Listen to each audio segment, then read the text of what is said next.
Le représentant de la République arabe syrienne. شكرا السيدة الرئيس.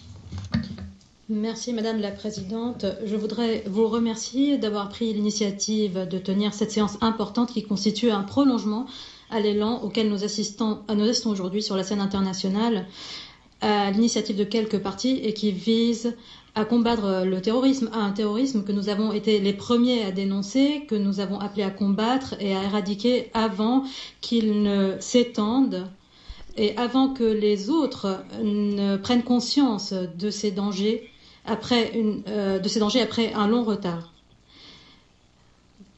Et nous avons été les premiers à l'affronter sur le terrain. Madame la Présidente, les actes terroristes des combattants terroristes étrangers qui mènent les guerres des autres par procuration sur les terres de Syrie, ces actes se sont pris à la tolérance de la civilisation syrienne millénaire, ils se sont pris aux pierres, aux institutions, aux infrastructures, aux Syriens, à leurs moyens de subsistance, à leurs forces armées, à leurs écoles, à leurs hôpitaux, à leurs mosquées, à leurs églises, à leurs monuments historiques, à leurs lieux de travail et à leurs lieux de résidence. Ces terroristes ont sévi et ont attaqué les missions diplomatiques, les travailleurs de la FNUOD et les organisations et les convois humanitaires. Mais ces crimes n'auraient pu avoir lieu sans le soutien que reçoivent ces groupes terroristes de la part de quelques gouvernements qui sont membres dans cette organisation internationale. Ces pays leur fournissent une couverture médiatique, une couverture diplomatique, l'entraînement, le financement, le refuge. Leurs aéroports sont aujourd'hui des lieux de réception de ces criminels qui sont redirigés depuis ces pays vers les terres syriennes à travers les frontières de ces pays. Le gouvernement de mon pays, dans sa lettre du 28/8/2014 adressée au secrétaire général et au président du Conseil de sécurité, mon pays a fait état de l'accueil favorable qui est réservé à la résolution 2170/2014 qui concerne le combat contre l'EIL et le Front al-Nosra, ainsi que toutes les institutions et toutes les personnes liées à Al-Qaïda qui sévissent en Syrie ainsi qu'en Irak. Ceci dans le respect de la souveraineté nationale et de la légalité internationale également. Nous avons adopté cette position car cette résolution était parfaitement conforme à la position de la Syrie à l'égard du terrorisme dans toutes ses formes. Nous avons également fait état de notre disposition à lutter contre le terrorisme par le biais d'une coalition régionale ou internationale soutenue internationalement ou à travers des accords ou des coopérations bilatérales.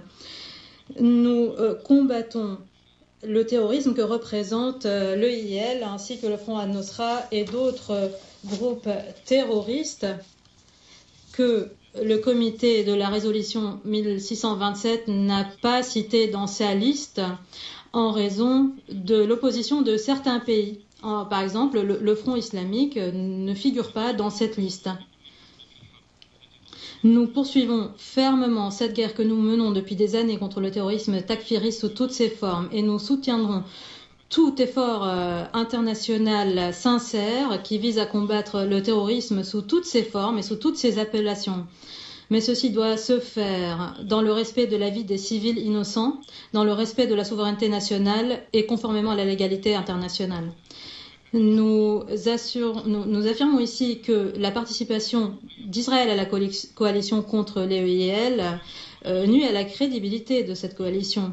Le fait qu'Israël ait abattu un avion syrien qui ne faisait que son devoir national en bombardant des sites de l'EIL, du Front al-Nosra, ces groupes qui s'en sont pris à la FNUOD, qui ont kidnappé des membres de la FNUOD, cet acte démontre qu'il y a une alliance entre Israël et les organisations terroristes qui dépendent d'Al-Qaïda ainsi que d'autres organisations terroristes. Madame la Présidente, nous pensons que les Nations Unies sont l'instance internationale principale pour coordonner et renforcer les efforts visant à combattre le terrorisme, et ceci afin d'assurer la paix et la sécurité internationale et le bien-être des peuples. Le succès de nos efforts contre le terrorisme suppose que nous nous éloignons de tout ce qui pourrait nuire à la crédibilité et au rôle des Nations Unies, comme la politisation de cette lutte, comme des tentatives faites de trouver des prétextes aux personnes qui commettent des actes terroristes, comme le fait de placer le terrorisme en bon terrorisme et en mauvais terrorisme, et de distinguer le terrorisme modéré du terrorisme extrémiste. Le terrorisme reste le terrorisme. Dans cette guerre contre le terrorisme, nous ne pouvons concevoir une coalition qui met à l'honneur des pays qui sont parmi les premiers soutiens du terrorisme, qui fournissent financement, qui fournissent le refuge. Le Qatar et l'Arabie Saoudite ont été des portails principaux pour faire passer des terroristes en Syrie et en Irak. Mon pays réaffirme son soutien à la résolution adoptée aujourd'hui par le Conseil. Nous assurons également que les frappes militaires n'atteindront pas leurs objectifs si elles ne se font pas dans le respect de la légalité internationale et si elles se font sans coordination avec les pays concernés et si elles ne s'accompagnent pas de mesures visant à faire cesser les pays qui soutiennent le terrorisme, faire cesser leurs pratiques qui menacent la paix et la sécurité internationale. Merci, Madame la Présidente.